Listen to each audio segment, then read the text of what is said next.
Welcome to Good News Heroes on U-Nite Radio. I'm Noah. Last time on Good News Heroes, Susie Thompson admitted to having lots of doubts and questions about her belief in Jesus. But when she met a preacher her cousin said could help her, she was unimpressed. Will her next meeting go any better?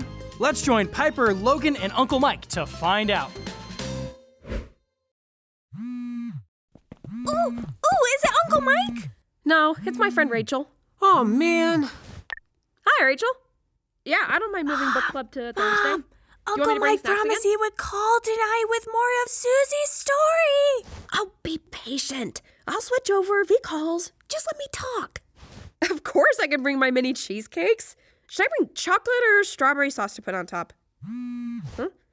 Oh, hey, my brother is calling to talk to the kids. I'll just bring both sauces. Is that all you needed? Great. See you Thursday.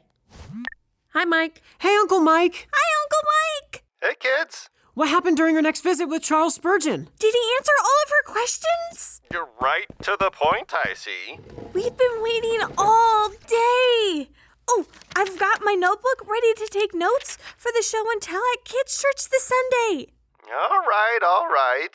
So, Susie wasn't exactly looking forward to meeting Charles again. But she didn't realize that Charles was already making an effort to help her with her questions and doubts. Susie, are you here? I'm in the parlor. I've brought home a gift for you. What a wonderful surprise. May I open it now? Oh, please do. Oh, a book. The Pilgrims' Progress by John Bunyan. I've heard of this book, but I've never read it before. It's a wonderful book. The story itself is fictional, but it's based on great truth. It imagines what the Christian faith would look like if it were a literal journey. The main character, Christian, represents all Christians, and he meets lots of other characters that represent the help and struggles Christians have as they grow to know God. And this version is an illustrated copy, so there's lots of pictures. That sounds very interesting. Oh, I look forward to reading it. Thank you, William. Oh, this isn't a gift from me. It's not? Oh, no, I said I've brought you home a gift, not I've gotten you a gift. Check the note written inside the cover. Miss Thompson, with desires for her progress in the blessed pilgrimage. From C.H. Spurgeon, April 20th, 1854. Mr. Spurgeon sent this? Yes, I told him about your troubles, and he wanted to give it to you. He says this book has helped him a lot and greatly encouraged him, and he hopes that it will help you as much as it helped him. But he barely knows me. You didn't tell him that I wasn't impressed with his preaching, did you? Oh, no, but even if I had, it wouldn't have made a difference. He heard you needed help. He thought of an idea and wanted to help. Wow, now that I am greatly impressed by. Maybe I was too harsh to judge Mr. Spurgeon so quickly. Do you think he'd talk about the book with me if I have questions?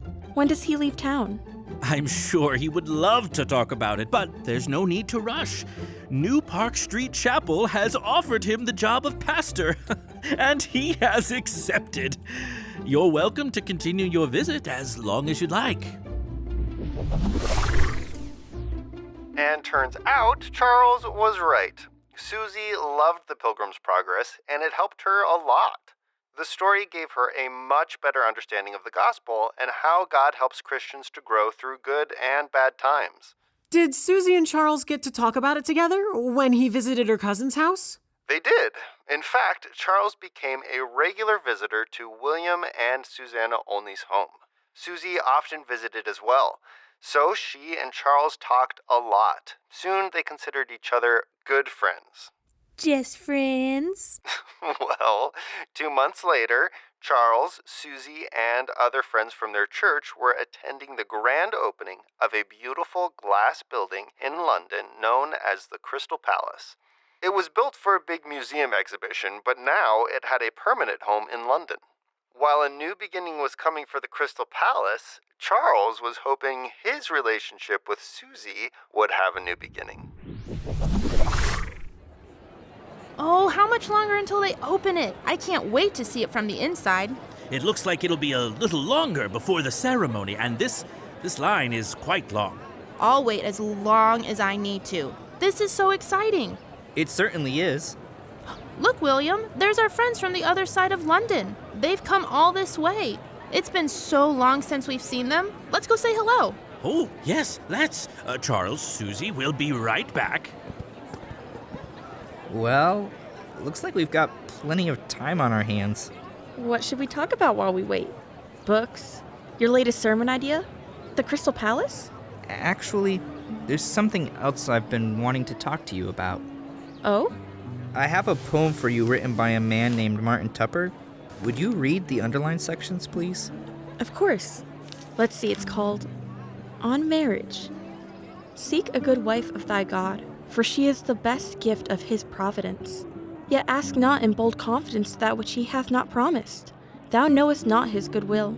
Be thy prayer then submissive thereunto, and leave the petition to his mercy, assured that he will deal well with thee. If thou art to have a wife of thy youth, she is now living on the earth. Therefore think of her, and pray for her well, yea, though thou hast not seen her. It seems to me that this poem is saying that if a man wants to get married, he should trust God's plan to give him a wife who loves God. And while he waits, he should pray for her. I think so too. I've taken it to heart and have been praying about who I should marry. Susie, do you pray for him who is to be your husband? Oh, Maybe we should continue talking in a place less crowded. The lake over there has some statues of dinosaurs I'd like to see. Susannah and William could meet us back there. Would you walk with me there? I'd like that. And those dinosaur statues do sound interesting. Do you think that's really how the dinosaurs looked? Like giant fat lizards? I'm not sure. Maybe God will show us when we get to heaven. Susie, I didn't mean to startle you with my question earlier. Don't worry about it, Charles. I was just pleasantly surprised is all. You've become a very dear friend, but I haven't thought about us being more than that. Well, if it's all right with you, I would like us to be more. You're kind, caring. You help me think about my preaching, even if you weren't so impressed with me at first. Well, you have kept your beard better trimmed since then. Well, as more people are interested in my preaching, my popularity is growing. I need a companion who can be by my side throughout this journey. When I prayed about it, God brought you to mind. I would like us to keep learning more about each other to see if we might be a good fit as husband and wife. Would you do that with me? Yes, I would love to.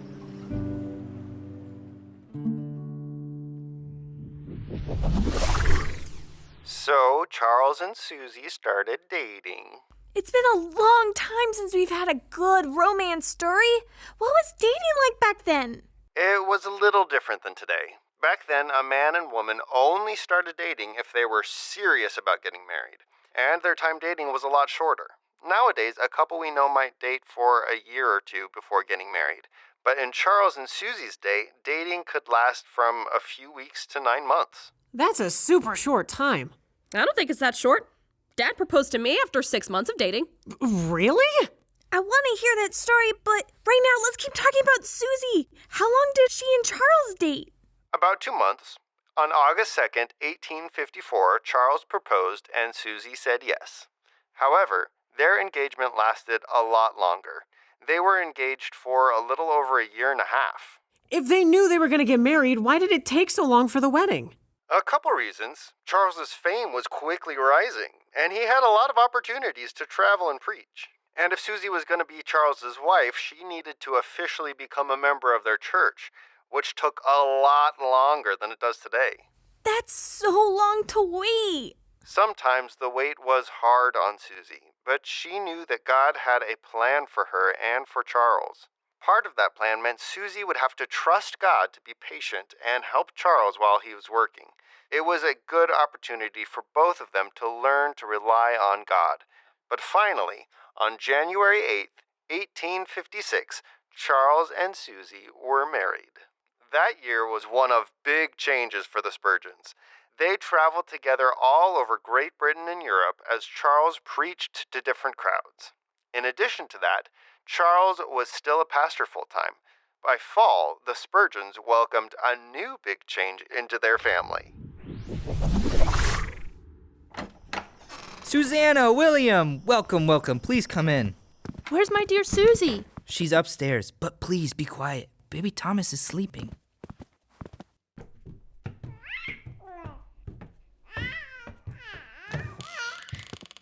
Susie! Susannah, I'm so glad you're here. This sleeping darling is Thomas Spurgeon. Hello, little Thomas. And this wide-awake darling is Charles Spurgeon Jr. We're calling him Charlie. Hello, little Charlie. My goodness, Susie. I'm finally seeing them with my own eyes, and I still can't believe it's twins. God has richly blessed you. They're beautiful. Would you like to hold them? There's enough for both of you. Yes, please. Here you go, Susannah. And Charlie, this is Cousin William. Oh, Susannah, Thomas is still sound asleep in your arms. It's as if he already knows he's with family. How have you been recovering, Susie? We've missed seeing you at church this past month. Recovery has been slower than I expected. My mother has been visiting us, and she's been a big help. But I've been in a lot of pain. It makes it hard to get up, to take care of the babies, and even to get out of bed. The doctor doesn't think it's caused by my pregnancy or the birth, but something else. Like what? Unfortunately, he doesn't know yet. He said it could be anything from just bad cramps to a tumor. A tumor? Don't get so worried yet. We simply don't know what it could be at this point. Well, I am worried, but I will take my worries in prayer to God until we find answers.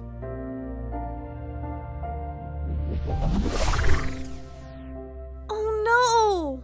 That reminds me of the stuff we said before we found out I had diabetes. Do you think she has diabetes like me? But you got sick a lot before you got medicine. It sounds like whatever is bothering her causes more pain instead of being sick like you were. I bet it's something else. So, who's right?